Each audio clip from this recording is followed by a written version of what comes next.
Hello, everyone, and welcome to Pro Tips for Time Management. My name is Caitlin Hennessy. I'm the Program Coordinator at Global Connections. And here at Global Connections, we aim to provide online students with and extracurricular programming wherever they have an internet connection. And tonight joining us is Bogdan from Health and Wellness Services. Bogdan is a recent graduate from Washington State University, and he received his bachelor's in both psychology and sports science. He's currently a health educator here and provides presentations throughout campus on a variety of health-related topics. Now, tonight, as many of you are already doing, please use the chat box to discuss content, ask questions, and also let me know if you're having any technical difficulties. I'll do my best to help you. Tonight's presentation and webinar is interactive, so the presenter will be asking questions, and please feel free to give your opinions in the chat box, and also we'll be doing some polling. The polls will pop up in the center of your screen, and you'll just select whichever answer you think is most appropriate for you. All right, I'm going to turn it over to the presenter now, and I'll be seeing you in the chat box. Thank you. All right, y'all, welcome to Time Management. Like Caitlin said, my name is Bogdan. I'm a health educator at Health and Wellness at WSU on our campus, Pullman campus, and this is what I do. I talk about time management. Now, today's workshop is going to be geared towards a wide variety of audiences. Mostly the hard skills will be geared at the beginners, people that don't have too many time management skills yet. But if you're an expert planner, there are still some things that you can take away today. So some objectives for us today are identifying our current time management strategies and some of our areas of improvement. So to begin making change, we need to start by reflecting on what we are currently doing. That's what we're going to start off with. Then we're going to learn a little bit about procrastination, what contributes to procrastination, and some effective solutions to reduce procrastination and deal with that and get things done. And then thirdly, we're just going to try to take away 3 strategies that are good for us to manage our time more effectively. So I wanted to begin by doing a little reflection, and I wanted to ask you, what are some common tasks that you have to fit into your own schedule?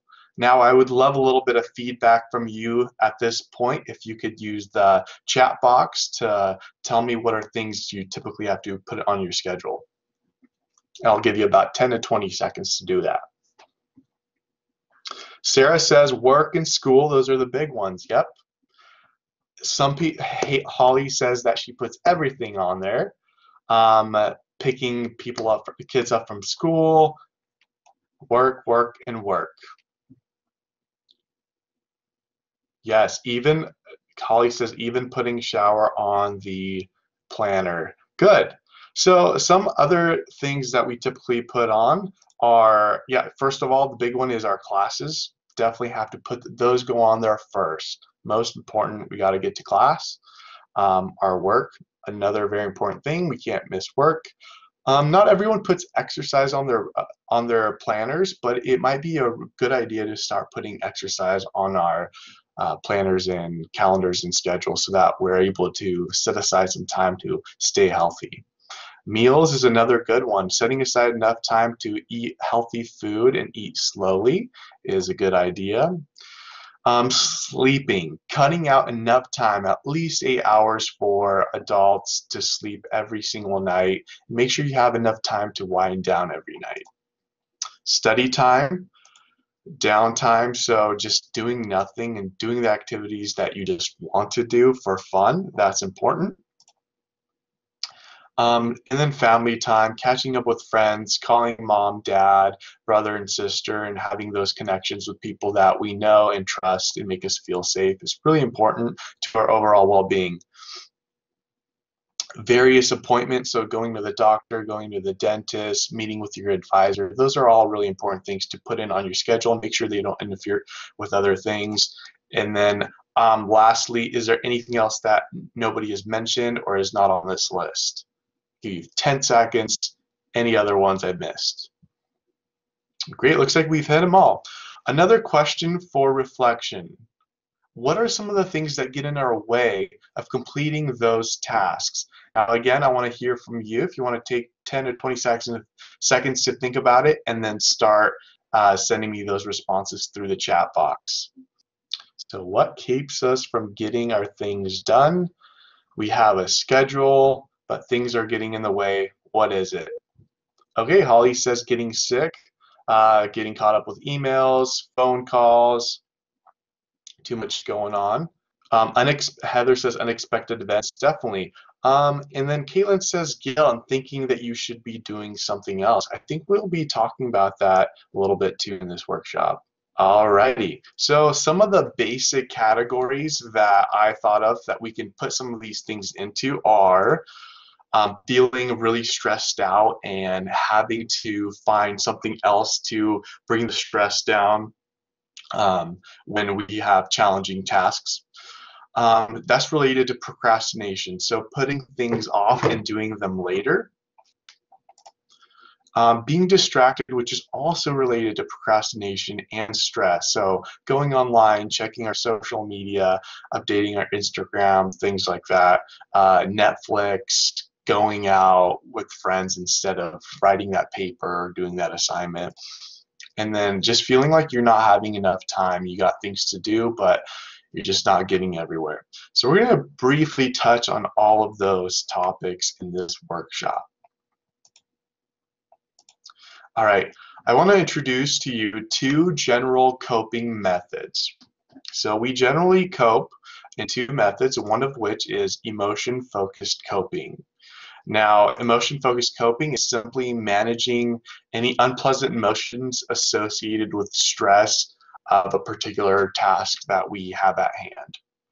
Now, people who tend to gravitate towards emotion-focused coping and use only that method, usually they display some avoidance behavior like procrastination, right? Avoiding that assignment, going out, but also it's linked to substance abuse and aggression. The other big category for coping is problem-focused coping. That's simply identifying a specific issue, making and executing a plan to address it.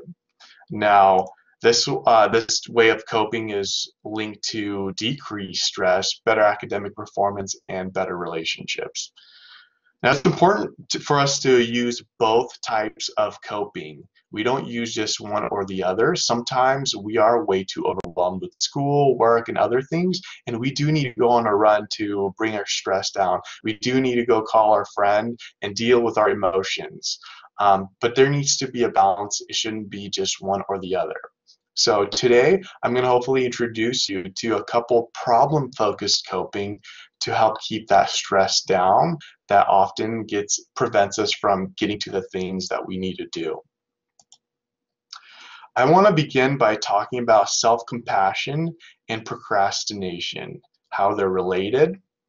Not a lot of people think of self-compassion as a tool for time management, but it's actually huge, and there's a lot of research to back it up. So starting off with procrastination, procrastination can happen for a lot of reasons. But one of the big ones is feeling too overwhelmed or stressed out by a task, feeling a little emotional about it, and so we avoid that task and push it back. So instead of scheduling an appointment with our group to get a group project done, we might start cleaning the apartment because scrubbing toilets and floors is a lot more pleasant than meeting with our group sometime at school. And then self-criticism, typically when we notice that we're procrastinating, we might feel a little bit of guilt and we beat ourselves up for it. Like, man, I knew I had this time management workshop coming up. I didn't prepare well. Now I feel really nervous, and gosh darn it, Bogdan, you messed up again.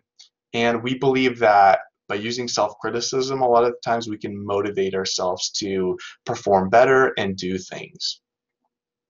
Now, opposite of self-criticism is actually self-compassion. So what is self-compassion?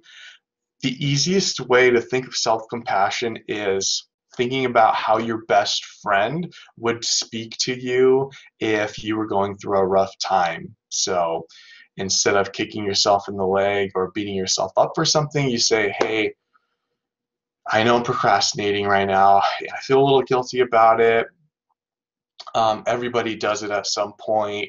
Right now, I need to just take care of my needs at this moment, and then I'm going to give it another shot tomorrow. So, how does that relate to stress? When we're able to be kind to ourselves and understanding towards ourselves, that usually decreases a lot of negative emotions associated with the task at hand, including doubt and self-criticism and anxiety and stress. Just reduces that a little bit.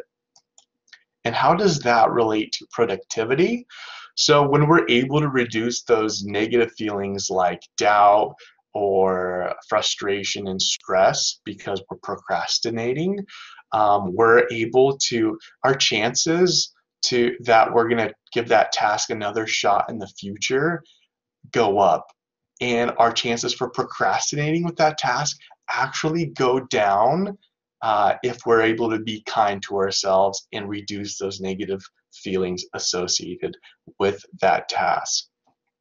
So this can actually feel pretty counterintuitive for most people that are addicted to stress and are like heavy self critiques.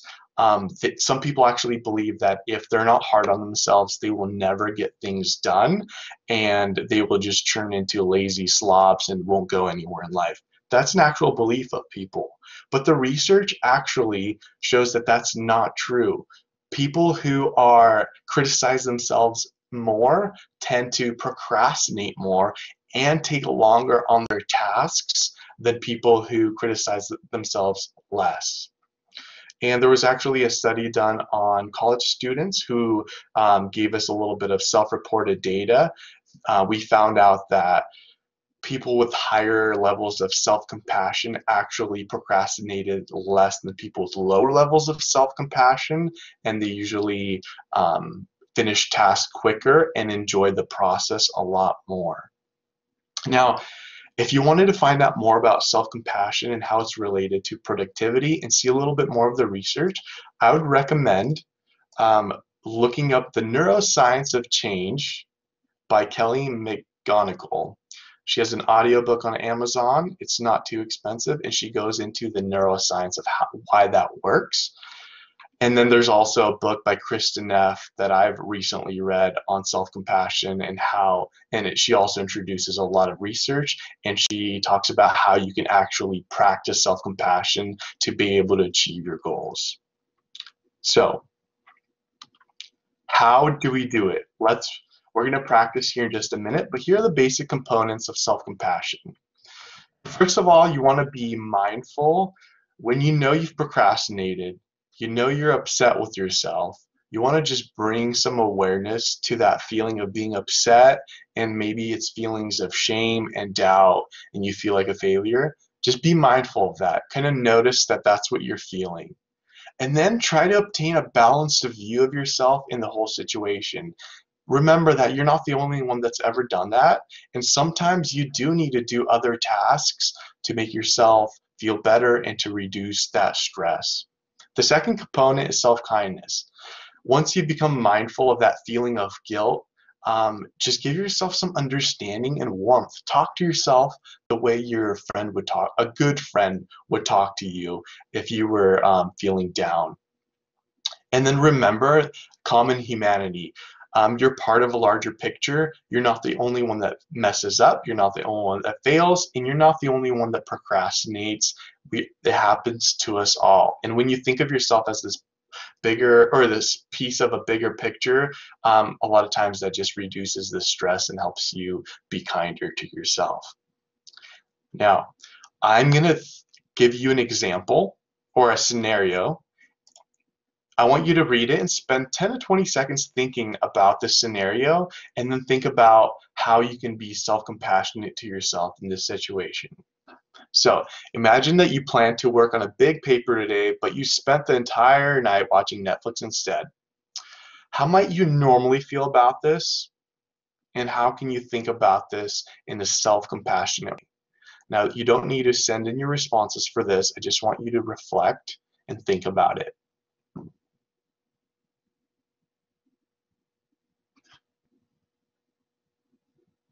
Okay, so one very simple thing that I wrote as an example of what you could say is this. I feel a little bit guilty right now, but everyone procrastinates at some point. It's okay. I needed this break. I need to take care of my current needs. I can give it another shot tomorrow. So we're reducing that guilt. We're being kind. We're noticing that we're feeling guilt. And then we're remembering that we're not the only ones experiencing this. How about one more shot? I'm going to give you another scenario. We're going to do this one more time. I want you to imagine this time that you finished taking an exam and immediately you knew you didn't do well. Also imagine that you knew it was because you were procrastinating this past week and you didn't get to study as much as you'd hope. How might you normally feel about this? I know how I would. And how can you think about this in a self-compassionate and productive way? I'm giving you about 10 to 20 seconds to think about it here.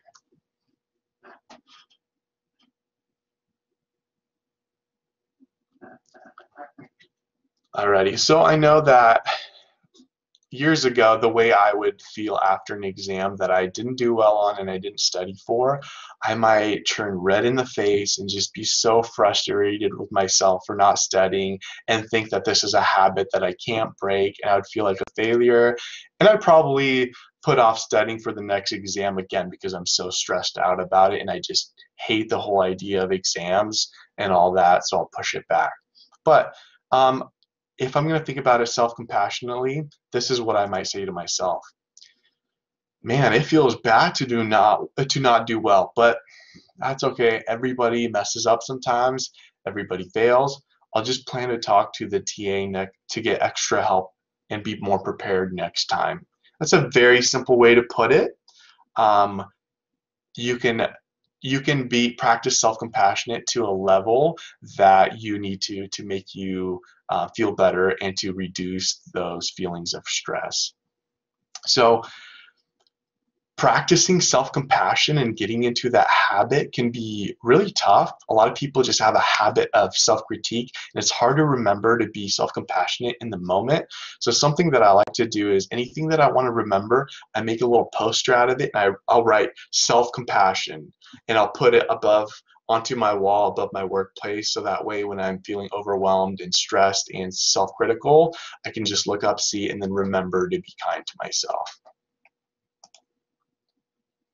All right, making a little bit of a transition here, I want to introduce you to the Pomodoro Technique.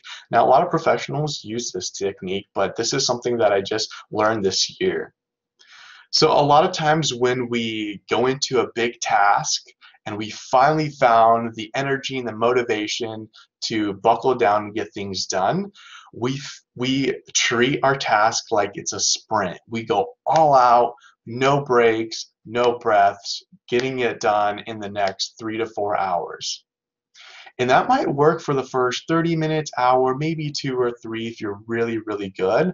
But people tend to start burning out, and then you start noticing that after a couple hours, you're becoming more and more distracted. You're starting to reach for your social media, for your phone, and you're not as productive anymore. So what the Pomodoro Technique is forces you to pace yourself and treat this task more like a marathon instead of a sprint. The way it does that, it forces you to take little breaks in between. We call this the 80-20 principle. So that means for 80% of the time you're working, and for 20% of the time you're taking a break. What that looks like for me is 25 minutes of work, and then a scheduled 5-minute break. That way I'm not burnt out, my mind is clear, I got to check my social media, all of that, and then I come back for another 25-minute session. You can do that about 4 times and then take a longer break after 4 times, take a lunch or something like that. Usually using this technique, you're able to study or do your task a lot longer and you get more done and you're more productive than if you were to try to do as much as you can without taking a break. Now, I want to introduce you to an app that helps you do just that. It's called Be Focused. You can find it on the App Store. Most of these apps are free or very, very cheap. You will notice that it has a timer that counts down from 25 minutes or whatever you set it to, and then it goes to your 5-minute break and then back. It also has an option to make a to-do list and check things off as you go, so you can see your progress, and then it kind of tracks your progress of how focused you were over the week or over the year on a different page. So really cool little app. You can also find things like this online. Another one is called a tomato timer. It does the same thing. All right, we're gonna move into talking about planners. So I want to know about a little bit about y'all.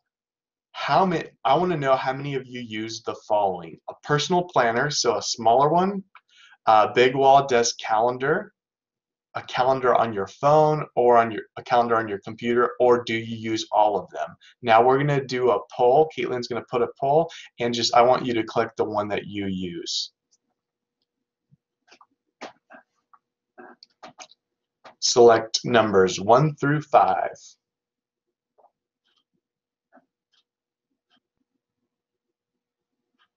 All right, waiting for the responses to come in. Alrighty, so we have a lot of people using personal planners. So most people using planners. A good chunk of us using all of the planners, which I'm pretty surprised about. And then we have a couple using the phone or the computer. Cool. Now let's talk about them. So planners. I'm going to first talk about that big wall/desk planner. This is one that I have in my apartment.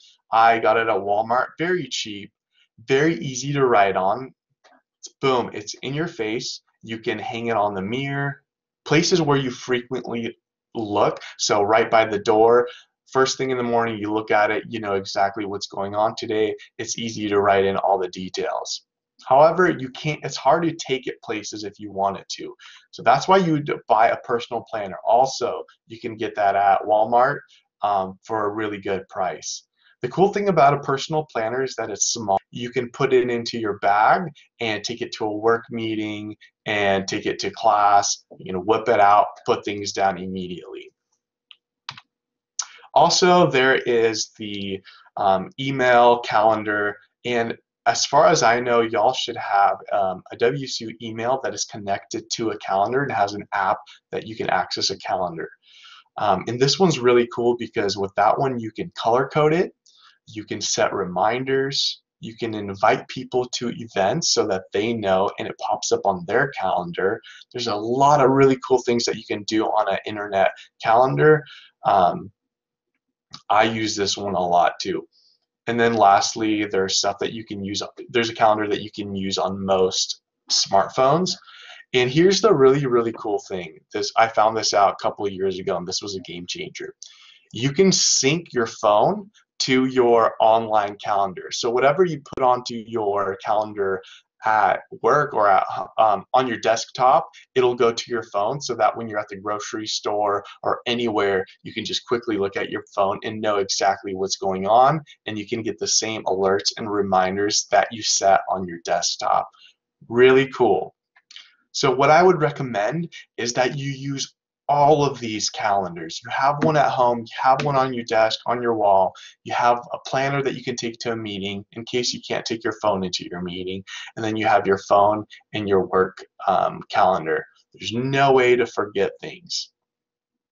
Now, if you're a typical student, which most of us are, and you get a syllabus or syllabi at the beginning of the semester, you might have a very light load that first week of classes. We call it syllabus week, but not everyone gets that.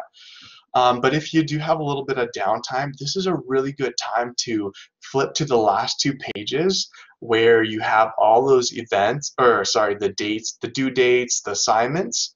Take all of those and spend a chunk of time plugging all of them into all of your calendars for the rest of the semester. That way you don't have to keep coming back to your syllabus, and everything's there, and you know your heavy weeks, you know what's going on at all times. Now this was another big change, like game changer for me. I used to sometimes forget to go to lab. I forgot about assignments, and I would always stress out about exams and like have to dig through the syllabus to remember when the exam is. Once I started doing this, stress-free all semester, never forgetting things. So a couple of tips and tricks about using planners. You want to remember to schedule things immediately. If you don't put things on your schedule right away, with all the things you have going on, you're going to forget something important at some point. So put it on your calendar, whether it's on your phone or your personal calendar, write it down ASAP. Also, if you know things are coming up in the future, like your syllabus, plan for the future. Put all those things down. Like I said, schedule ahead of time, way ahead of time. Saves you trouble in the long time, and you don't forget about anything. Make sure that if you update your calendar electronically, that you also match that on your other calendars and write it in on your big calendar or your personal calendar, so that whatever you look at, you know exactly what's going on. And then include everything. This can include, like we talked about earlier, exercise, nap time, eating slowly, study time, time for yourself, volunteer time. The list can go on and on. Put everything on your calendar, and it will help you notice like what your heavy weeks are, so that if you have a heavy academic week, maybe you can ask for a work shift to be covered by a coworker and lighten that load in the future. So put everything on there, make sure your work doesn't interfere with your personal life and vice versa. And then if you're using a phone or a desktop calendar, remember you have those cool little alerts and reminders. So my phone will ding at least 15 minutes before I have to be somewhere or do something to remind me, so that it's on my mind and I'm ready to go. And I don't have to keep checking my calendar. I also get a text message from my email every single morning telling me, hey, these are the big things going on today, so that my mind is starting to prepare itself to get to places on time and to just be ready to be engaged when I'm there. Use different colors. Organize and sort things to make things pop and stand out to help you stay organized. And then remember to leave wiggle room. So we tend to plan to reduce our stress, right? But sometimes if we don't leave any wiggle room, we end up being stressed out because we're rushing from one thing to the next, and we don't have any time to catch our breath, unwind, and prepare for the next task. So definitely leave yourself cushions and times to just breathe before you have to go into another presentation or a meeting. All right, so you've been planning ahead, you've been using a calendar and a planner, you have the big picture mapped out. Now you're sitting down to actually get a task done. Your to-do list is your plan. Like, how am I going to do this for the week? What am I doing today? And what am I doing at this moment with this task? Now, the most simple way to do it, and a lot of people start out with doing sticky notes or just writing things down. You can have those up on your desktop now. It's a good starting place if you're not already making to-do lists. However, there are more advanced and sophisticated ways of doing it, and I'll tell you about two more in just a second. So some pointers for doing to-do lists is you want to try to be specific. So you'll notice in the one that I just circled with the green, it's specifically telling you what to do. Study for the psych exam. It doesn't just say psych exam. And it says what day the exam is on too. It says check tire pressure. It gives you a lot of verbs to tell you what you actually have to do. The more specific you are, the easier it is for you to get that task done and know what it's talking about later. The other thing you want to do is break up big tasks into smaller tasks. So you'll notice on the left I say read Psych Chapter 3. Cool, that's what I can do today. But when I actually sit down to study, you'll see on the right, I've broken that big task into a lot of different things. So I'm skimming through the chapter, highlighting things that I don't really know, making flashcards for any vocab that pops up, and then I'm drawing diagrams and exploring things that I've highlighted that I don't know. So now I've built a step-by-step plan for that specific task that will make it feel less overwhelming if I hadn't broken it up. Another way you can do task list. You have one attached to your WSU email. If you press on the top left-hand corner where all your apps are, you'll notice you have one app that says tasks. You press that button, press new task, and then you can give your task a name, even set a due date for it, and then type up like a description and all the details below. And I believe you have an option to invite people to this to help you with this task. So cool little thing to do. Looks like I've made a couple on the left-hand side, like cleaning the living room, starting a paper, call mom, and Venmo money. So this can also pop up on your phone too. You can sync it up with your phone. Another cool one, a lot more sophisticated, is Google Keep. I've only played around with this one. With this one, like you see on the right-hand side in the blue, you're able to draw pictures, be creative. You can have a checklist, and then once you press the square, it crosses it off, which is a very satisfying feeling, seeing like the tasks disappear and being crossed off. Again, you can make it a team effort and invite people to these tasks. You just need to have a Google account. I'll let you explore that if you're interested in that, but a really cool way to stay organized and break up your tasks. All right, now I want to introduce you to the idea of decision fatigue.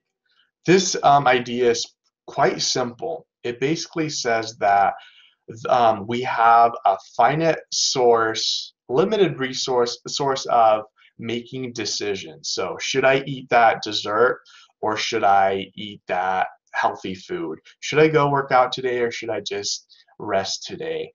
Every time we make a decision, we kind of like tap into our decision bank, like you see in this little picture here, and we have less decisions to make. At some point after we've had to make a lot of self-disciplined decisions throughout the day, we run out and we begin making choices that we normally wouldn't want to make. This is called decision fatigue. So, basic idea here, or a solution here, is if you can create a routine in your schedule, like this is what I do in the morning when I wake up. I put on my shoes, I drink water, I go to the gym, I come back, I eat, and you have a routine that you do a lot of times.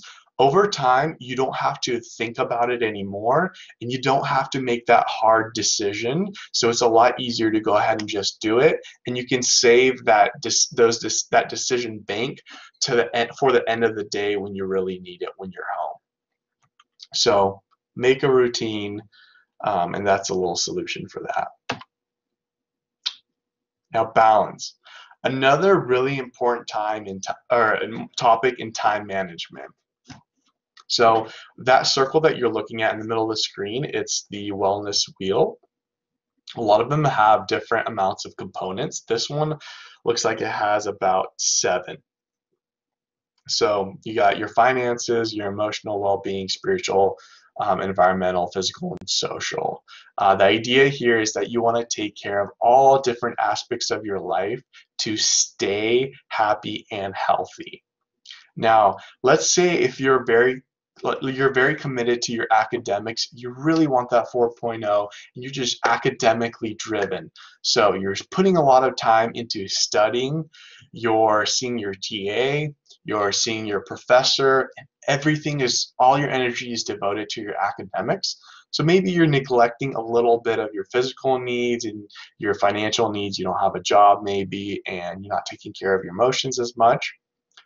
You might be getting those good grades and getting that GPA, but what you're doing is building this unbalanced Jenga tower where you're only taking care of one side and it's building up nice and tall, and then you get a little unbalanced, and then because you weren't taking care of your health, you get a little sick, and then you're out for like a day or two. You're missing classes now, and it's affecting your knowledge about class topics. And then maybe if you do show up, you have a hard time focusing and things like that. So the idea is here, if you want to sustain your goals long term, don't forget to schedule in a lot of different things from the well-being wheel to be very holistic and balanced when you're going throughout your week. Okay, I'm going to take that idea of balance and I'm going to look at this example of I don't know whose schedule this is, but an example schedule. You'll see they get up around 8 in the morning and they end their night about 9. Um, in the comment box below, give me a little feedback based on that wellness wheel. What is good here? Give me some good things and what could use some improvement. I want to hear from you now. So it looks like we're working a full-time job, going to sleep pretty early. That's good. Absolutely. Thank you, Heather. Having our lunch and dinner. So winding time in the end of the day is a good one. That's from Holly. Thank you, Holly. But Sarah says it looks like we could improve our physical activity, which is absolutely true. Any other things? Yeah, it doesn't say anything about family time and social time. Thank you, Kara. Um, when are we hanging out? When are we laughing and goofing off with our buddies, going out for a drink? That is really important because when we're spending time with people that we love and trust, we tend to have chemicals that run through our veins that make us feel better and feel more motivated and feel more courageous so that we can take those risks at work the next day. Great. Okay, good. I want to do one more example. Tell me if things have improved here. What are they, and what are things that could still use a little more work? What are you seeing here? Yeah, thanks, Kara. It looks like we've improved our social time a lot. So it looks like we're doing something every night of the week. Holly says the financial is missing. Do we have a job? Where is this income coming from to support our social needs, right? Absolutely. Okay.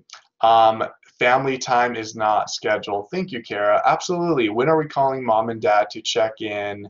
Right? Absolutely. Good point. And it looks like Holly's saying spiritual and emotional is missing as well. Were there any other good things besides social on this schedule? Yeah, absolutely. Thank you, Denora. Nap time is great. It looks like maybe we're not getting enough sleep at night because we're socializing a lot. I don't know when they're waking up in the morning or when they're going to bed at night, but naps can be good for you. And then Holly says that there is a routine, which is good, and they're getting a variety of things done. Great, but could still use a little bit of tweaking with getting a job. And it looks like they're a student, and I don't see any study time scheduled. They're going to the gym, so that's good. Right on, awesome. So things to think about when you're building your schedule, trying to find balance. Now, here's another question for reflection. Is there anything that you've been leaving off of your schedule that you might be considering adding back to your schedule to make yourself a little bit more balanced? And this is one, if you feel comfortable sharing, please go ahead and say something in that chat box. Thank you, Sarah. Studying time is a very important thing that we all definitely need to schedule in and sit down and do. I feel you. I just graduated though, but I was definitely there just not too long ago. Corey says exercise. Thank you. Sometimes we have every intention to become healthier in the new year and exercise, but we never actually sit down and plan on how we're going to do that and when we're going to do that. So definitely an important thing to schedule. And some of us, like perhaps Sarah, are doing a lot in college, and we tend to forget to schedule time just for us to relax, to do the things we want to do and enjoy our guilty pleasures. Absolutely, me time is important. Thank you. Alrighty, moving on here.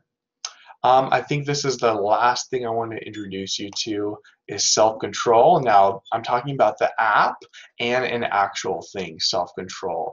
So when we're sitting down to do a task, to do our homework, to study, whatever it is, if we have a lot of distractions like right there, if we have the TV playing, if we have our phone in front of us, this and that, it's really easy to impulsively just reach for your phone, reach for the remote, go to this website, go to that website, and get distracted and not be as productive. Very normal, very natural thing to do. So with this app, it's called Self-Control. You can find it on the App Store. Now, the only really good one I found, I believe I had to pay a very, very small price for, but basically what it does is you can put all the websites that typically distract you on your phone or on your Mac computer. You can put it into this app and then set a time for when you want these apps blocked, and this app will block all those websites until the time runs out. Now, even if you deleted this app or restarted your computer, you still would not be able to access those websites that you indicated. So some of these are free. There's other ones where it gives you a very complicating password that you cannot remember, and it won't give you the password to your social media until the timer runs out. So cool little tricks here to do, but remember this is for Mac users, so Mac phone software and Mac desktop users. But there might be other apps and programs for other softwares. Okay, so let's just do a little recap for the little things that we've learned today. We've learned that we tend to cope in two different ways. We try to cope with our by improving our emotions, so emotion focus, and then some people tend to cope more with by problem focused, so like finding out the problem is finding a solution. It's good to be balanced and not just do one or the other. Self-compassion will help with that emotion-focused coping.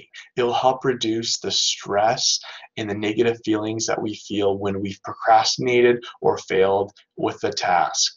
Positive self-talk is part of self-compassion and helps us reduce those negative feelings, increasing the chance that we'll attempt that task the next time and we won't procrastinate as much, and we'll enjoy that task more the next time we try it.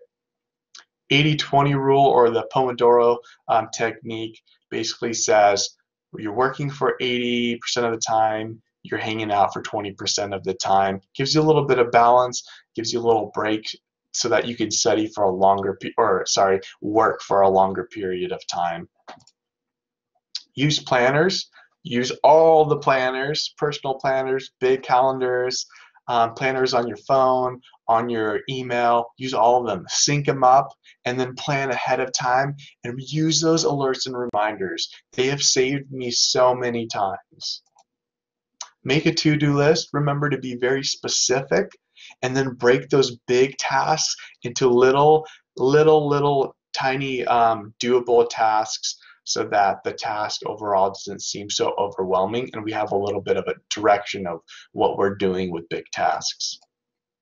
And then remember to avoid decision fatigue by creating routines that you don't have to think about anymore, saving all those hard decisions for later in the day when we need them.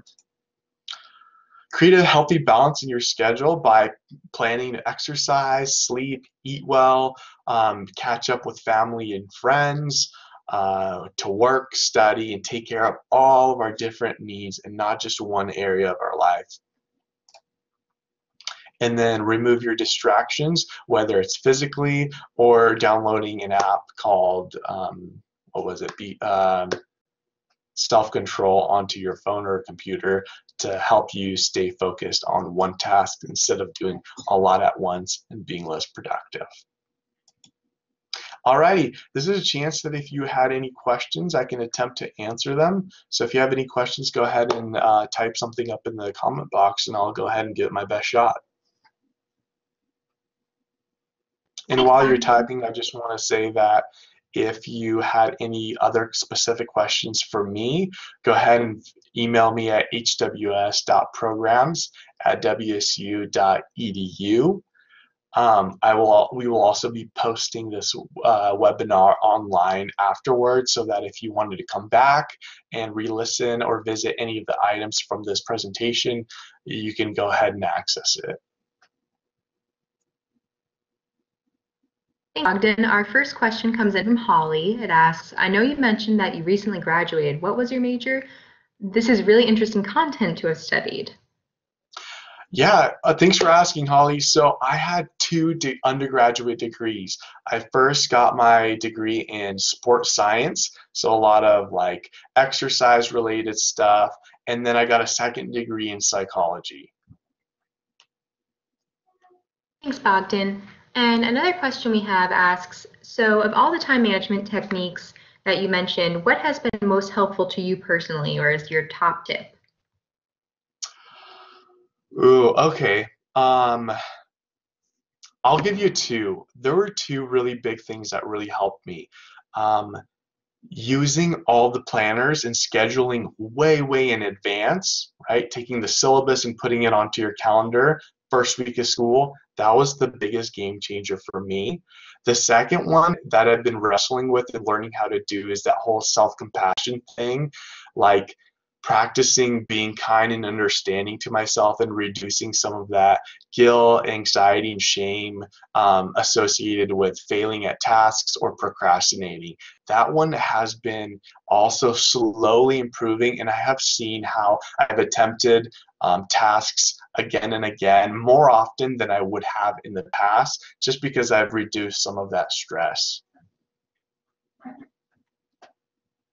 Excellent, thank you so much. And if anyone else has questions, please get them into the chat box now.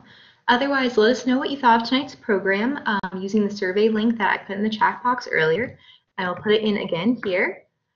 Our next program for Global Connections will be tomorrow evening on September 20th at 6:30 p.m. and it is with the Global Campus Career Counselor, Chris Miller, and he is doing a webinar on career interest assessments, so finding the right career for you. And that looks like all we have for tonight, and thank you so much for coming out, Bogdan. We really liked having you.